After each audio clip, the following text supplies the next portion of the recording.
Okay, so far they're looking pretty even though for me.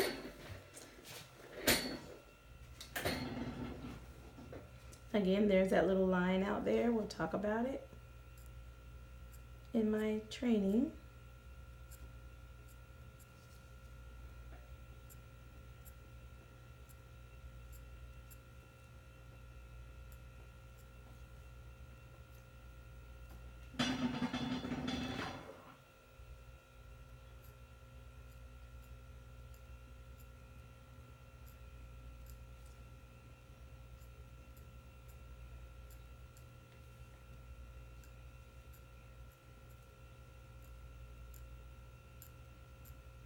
Did you feel much of that? Much better. Great.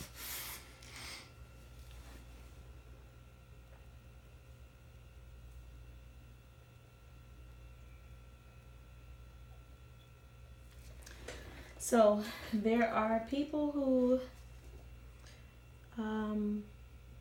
put pigment on the tool when they're making the incisions. In my class, I tell you why I choose to do it this way. Not that there's a whole lot wrong with doing it the other way, but I tell you about this.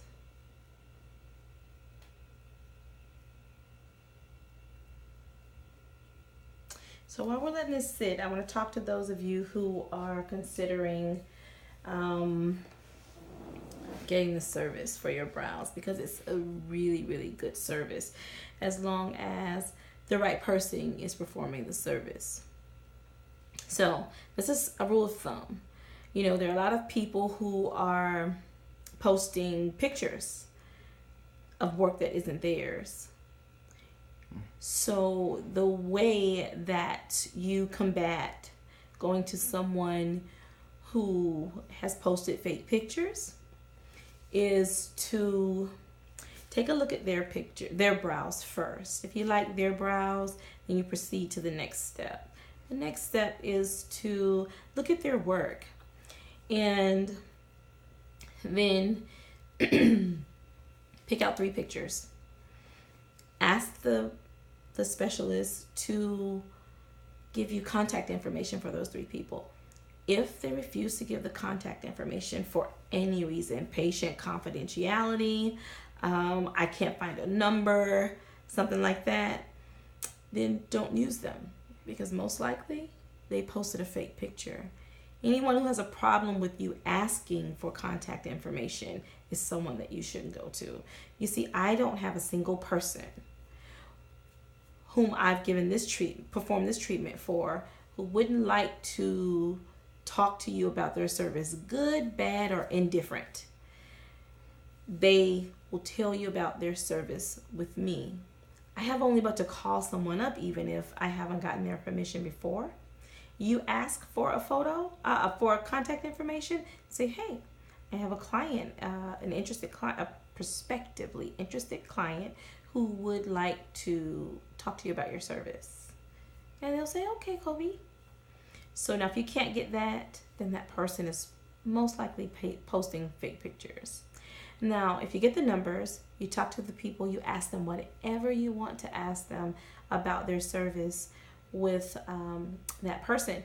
And then you ask them to send you a picture of what their brows look like right now.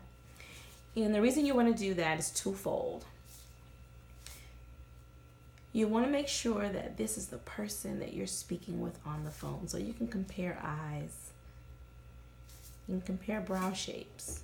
You can compare brow color, and that tells you if you're speaking to the person on the phone or not. Then you also get to see the true technique of the specialist, because everyone posts pictures immediately after the service has been performed, because that's when they look the best. But what you're most interested in is what they're going to look like when they heal. So now you get to see what they look like when they are healed. Some people don't put lines in correctly, so they blend together and you end up with a block, or it's blurred or something like that. And now when I first started, my brows were kind of like that. I thought I did really good work. But now, some 3 years later, I know that I just did okay. It was good for a beginner. Now, I'm really good at this. I'm one of the best at this service. So, anyway, my clients don't have brows that blend together anymore. I found better products than what I was using before because they turned a little ashy. I learned to spend more money on products than before and do more research on products than before and be more assertive when I'm researching and, well, heck, actually aggressive when researching so that my clients get the best return for their monies and so that they're always smiling when they look in the mirror. That is what really matters the most. And so you really have to care when you're performing a service like this. If you don't, it really shows in your work. Okay. Let me see how Tracy looks now.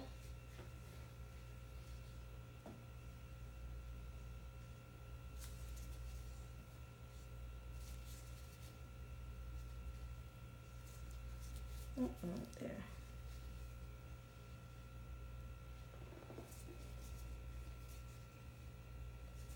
So, one of the differences between microblading and 3D embroidery is that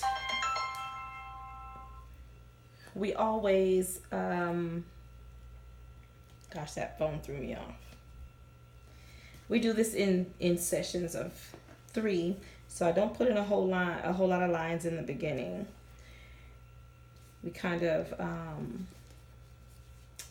put in a few lines and let them heal and then come back and put in some more and then come back and put in some more so that they look really good and they're not all blended.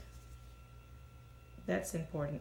There are some techniques out there that teach to put all the lines in at one time. I don't completely disagree with those techniques.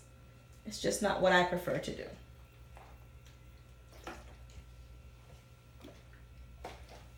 I was just gonna see, I use witch hazel in my products. Mm-hmm. And I was just gonna see if you'd found where you could get a large. Oh, sure, online. Mm-hmm. Mm-hmm.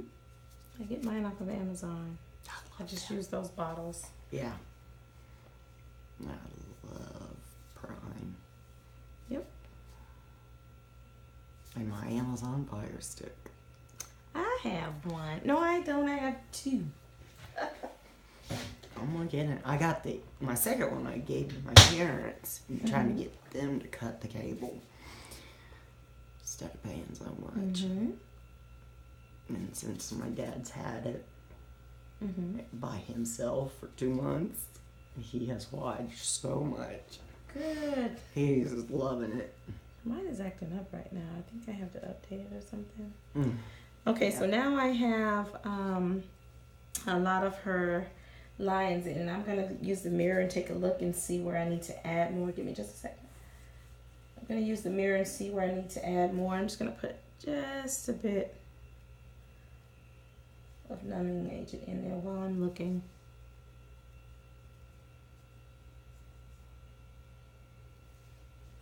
Okay, I know it. Oh, they're looking really good.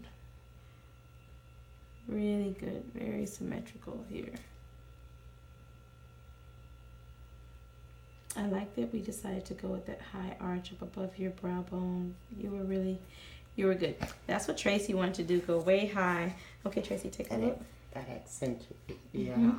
So they're coming in. I see Yeah. right here where I need to make the lines a little more even. You see that? Uh-huh. Look a little jagged there.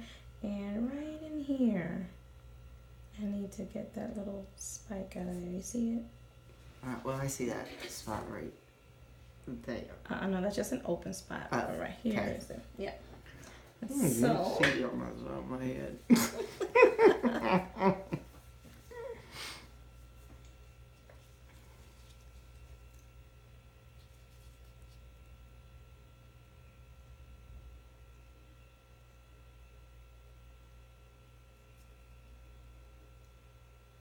know, a lot of people you notice, and not on purpose, but it's like they'll have like that spot in their eyebrow, like a, or it's just missing the hair. Well, the good thing about drawing and creating art like we're doing is you don't have to settle for that. You can have them very close, if not spot on, to exactly what you want.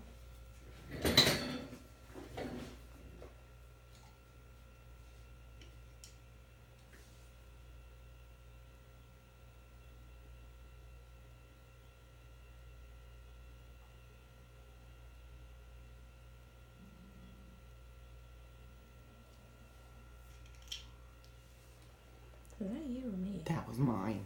Oh. Ignore it.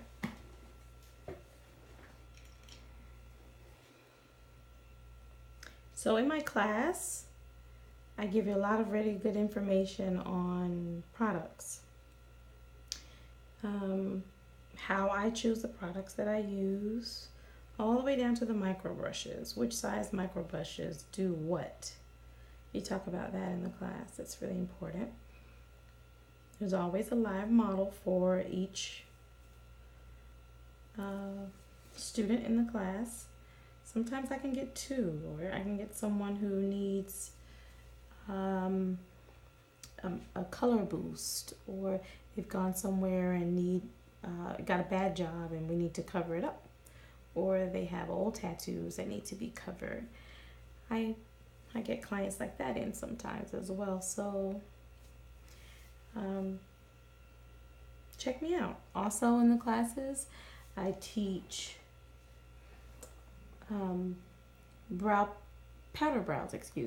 powder brows and ombre brows.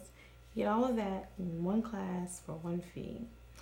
And you learn a lot. How to use hand tools, how to use machines. Do a lot in those 3 days, but not so much that you don't soak in what you need. And then I give you the tools by which to go home and practice more. When I took my first class, I had practice skin to use, but there's some things that are much, much better than that. And so we talk about those things in the class as well. We go over marketing, because marketing is really important for any business, of course, but there's a specific way that you can market microblading and specific communities and target markets, all those things. That your demographics are important for a service like this. And so we talk about that in the class as well. We talk about how to choose classes from this point on. If you want to follow my model and my suggestions to take more classes, are you going to get a lot out of my class? Absolutely, because I've taken so many classes. So I bring a whole lot to the table when it comes to teaching you this service. But can you learn something new from someone else's class? Of course you can.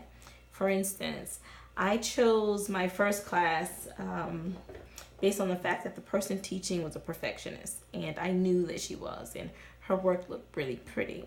But now that I'm further along in this profession, I know that the work can be much better than what I was taught. But there's something as simple as the product that I use to wipe the brows off with. So in her class, she teaches water. In another class, I learned to use something else, because water promotes swelling. And there are products you can use here that don't promote swelling. Then I took another class and learned a different product to clean the brows with, So I pulled some of those things together.